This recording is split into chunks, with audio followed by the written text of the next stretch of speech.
bill before us here in a few days. It's very important. It does a lot, and I know reasonable people have disagreed over it. But first and foremost, if we pass the bill, it will represent the largest tax increase in the history of our country.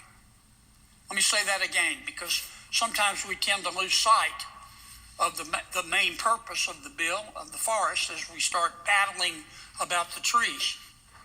If we pass this bill, it will be the largest tax cut in the history of America. But the converse is also true. If we don't pass this bill, it will be the largest tax increase on the American people in the history of America. So there are two doors here. Door number one, pass it, largest tax cut in the history of America. Door number two, don't pass it, largest tax increase, $4.3 trillion. That's how much taxes will go up on ordinary Americans, not just the rich. I know they're going to tell you that. It's just the rich. No, it's not. It's ordinary Americans. It's every American.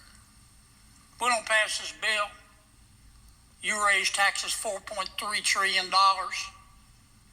on 300 plus million Americans, and you watch this economy go down like a fat guy on a seesaw. We don't have a choice. But as we're discussing reconciliation, there's another issue that I don't want us to forget about. Put up that first chart for me. Reconciliation is about cutting and spending, but what we call rescission is about cutting. As you know, Mr. President, the United States Congress is responsible under our Constitution for passing a budget. And when we pass a budget and send it to the president, any president, the president can either veto it or sign it.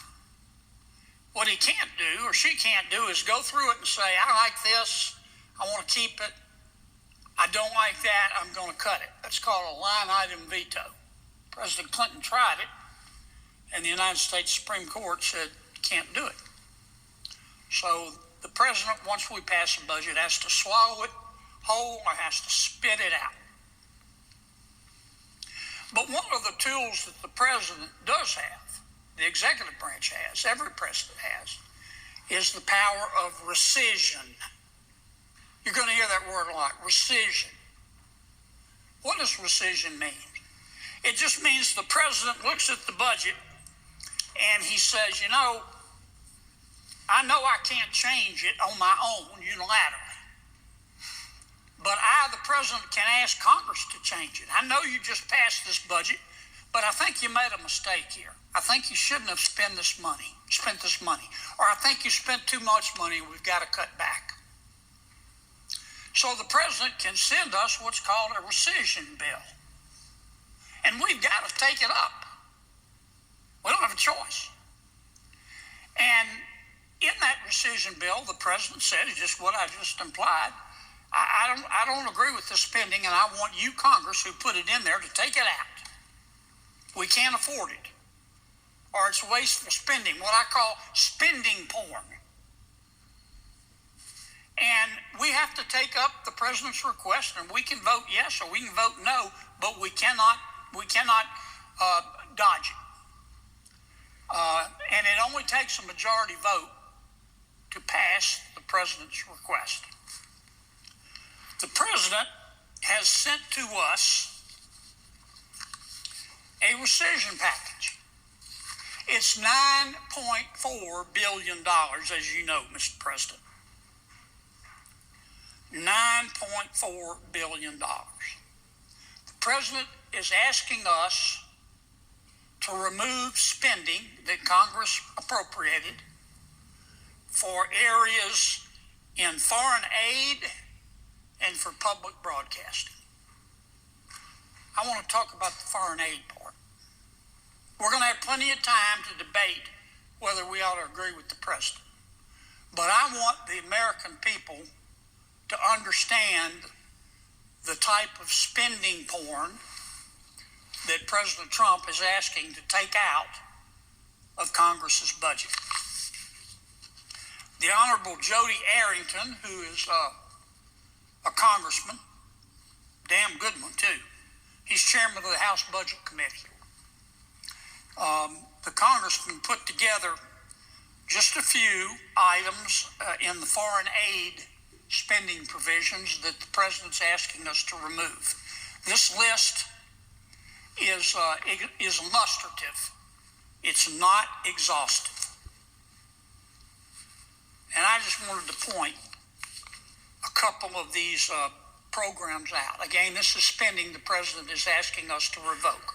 You be the judge, folks. It's your money. American people can decide whether we ought to spend their money on this or take it out as the president has requested. I'll just mention a couple of the programs.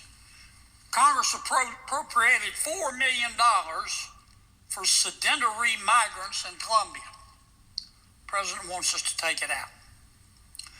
Congress appropriated, and let me say, in many of these cases, we didn't appropriate the money for the specific things it was spent on. The bureaucrats did that.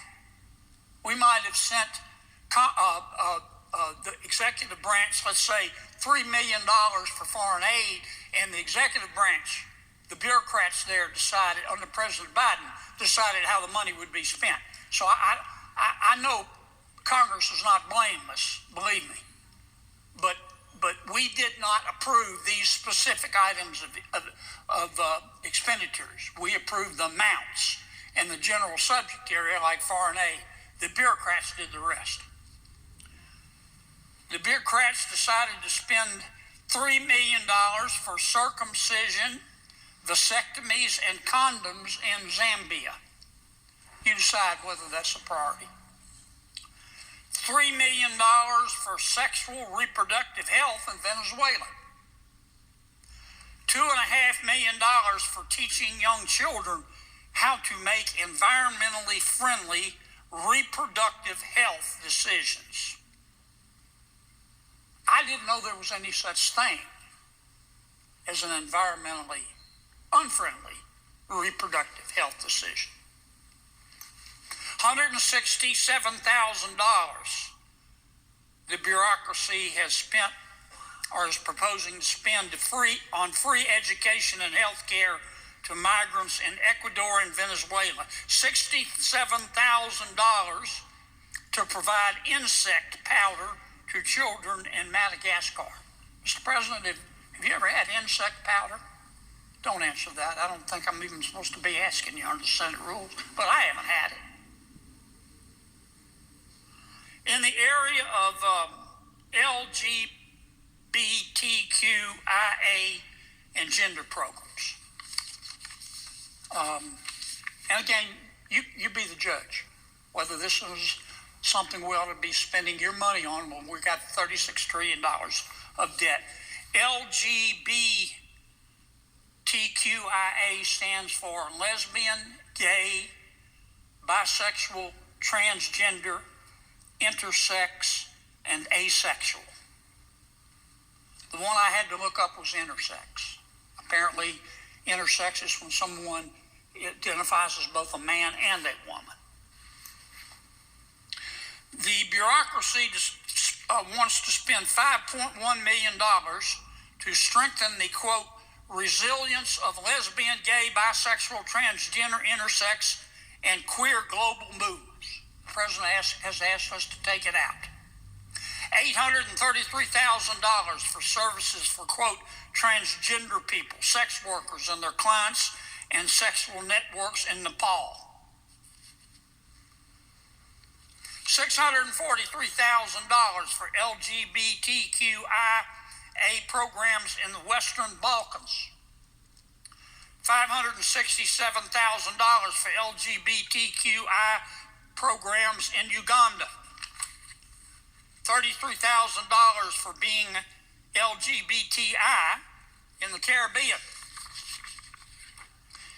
In the area of the climate, Mr. President, the bureaucrats want to spend, and President Trump wants us to take it out, $6 million appropriated for net zero cities in Mexico. $2.1 million for climate resilience in Southeast Asia, Latin America, and East Africa. $614,700 for climate adaptation, including growing coral reefs in the Caribbean. $500,000 to Rwanda to buy electric buses. Your money. $8,000 to promote vegan food in Zambia. In terms of electoral assistance, the bureaucracy has some ideas about how we ought to spend the money appropriated to the executive branch to help people in their elections. The bureaucracy wants to spend $1 million on voter ID programs in Haiti. If you know anything about Haiti, it's a mess. They're not about to have elections anytime soon. $889,000 for electoral reforms and voter education in Kenya. In the area of media, arts, and culture, the bureaucracy proposes to spend $6 million to support media organizations and civic life in Palestine, and $3 million for Iraqi Sesame Street. This is just a taste, Mr. President. This list is illustrative. It's not exhaustive. So when you see us debating whether we should reduce the federal budget by $9.3 billion, which the House has already decided to do, and now it's our turn, and I say which I have repeatedly said and will continue to say, is that all the president is asking us to do is cut the spending porn from the budget. You can make up your own mind. It's your money. If you think we ought to be spending the money on this, encourage us to vote no. But if you think you could spend this money of yours better than the bureaucracy could, or we could spend it on our kids or our roads or our health care, then encourage us to vote yes. Thank you, Mr. President. I see my colleague, Senator Warren, is here, so I will yield the floor.